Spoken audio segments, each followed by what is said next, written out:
On June 1st, 2025, Ukraine launched one of the most audacious drone operations of the war, targeting 5 Russian military airbases across 3 time zones. The operation, codenamed Spider's Web, reportedly involved 117 first-person view drones, or FPVs, remotely operated and packed with explosives. The targeted bases included Balaya, Dyogylevo, Ivanovo-Severny, Olenia, and Ukrainka. According to Ukrainian claims, 41 Russian military aircraft were destroyed or damaged, including Tu-160, Tu-95, and Tu-22M3 strategic bombers, 2 A-50 early warning and control aircrafts, as well as An-12 transport planes and Ilyushin-78 refuelers. President Zelensky stated that 34% of Russia's strategic cruise missile carriers stationed at airbases were hit, and that the operation was directed from a covert office located near the Russian Federal Security Service headquarters, the FSB. He further said that the Ukrainian operatives involved in the attack were withdrawn from Russian territory before the operation. According to Ukrainian sources, the drones were smuggled into Russia in parts, then assembled inside wooden sheds mounted on trucks. Each mobile drone launcher was fitted with a retractable roof, allowing the drones to remain hidden while moving toward their targets.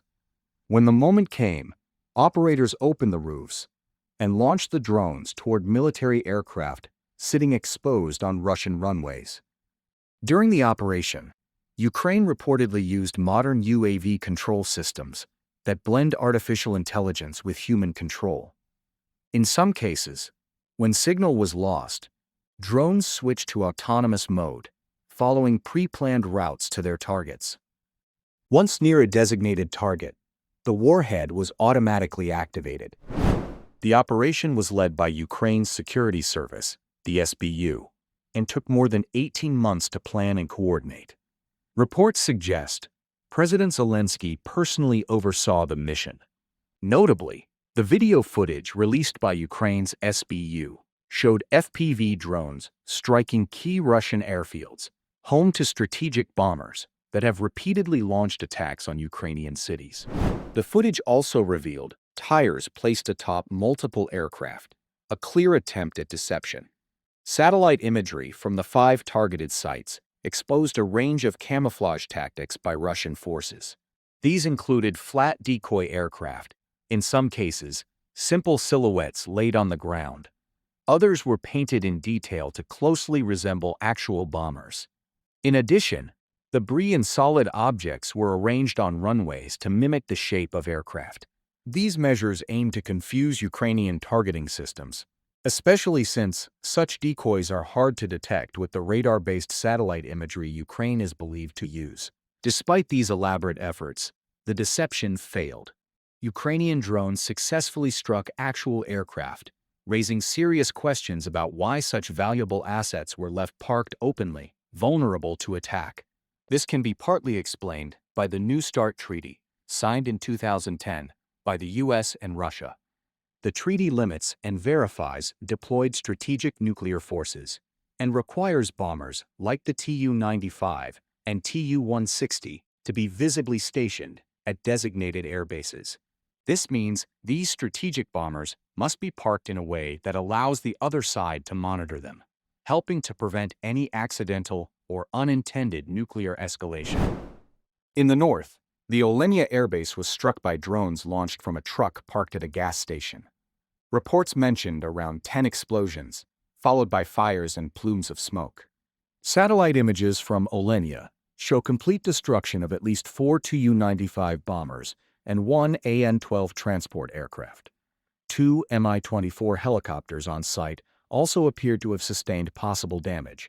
A Tu-160 bomber on the runway appeared to remain intact. In Irkutsk Oblast, the Balaya airbase came under heavy drone attack, marking Ukraine's first known strike in Siberia. Satellite images from the base showed 3 damaged Tu-95 bombers and 4 Tu-22M3s scattered across various sections of the facility. The video footage released by the SBU captured many of the same aircraft being approached by drones. In two notable instances, the footage shows drones carefully positioning themselves on the wing of a Tu-95, right next to its fuel tank, before detonation. The base is home to the 200th Guards Heavy Bomber Aviation Regiment and held a significant number of strategic bombers and MiG-31 fighters at the time. Near Ryazan, the Diaghilevo airfield was among the targets.